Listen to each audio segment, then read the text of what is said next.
are coming between us.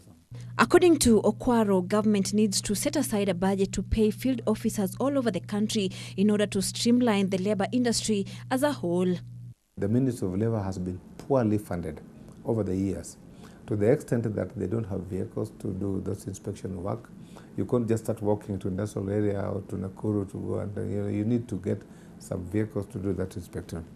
Then we need to get the issues. We need to employ inspectors, qualified Ministry of Labor officials, which unfortunately is lacking.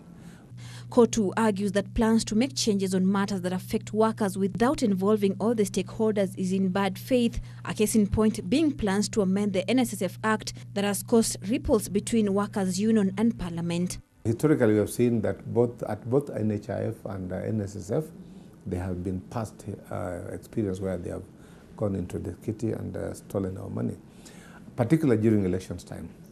So we have been very hard on this, and we have been able to block them at the level of NSSF. So then they thought that the next fund that is now healthy is NHIF, and they would want now to go into it. So why we are making noise, I think, is that you know that there are amendments, supplementary bills which have been proposed to amend the NHIF Act and also that one of NSSF.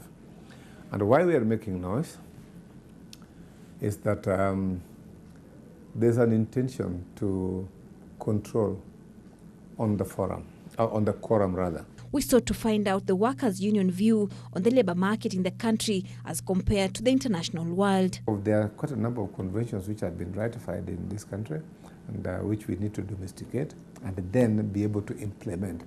But implementation becomes another problem because of the level of what I would call, I don't know whether I call it corruption, but yeah, maybe corruption, because people are self-centered.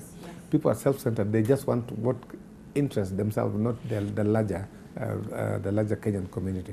Victoria Amunga for Ebru Business. But I have been in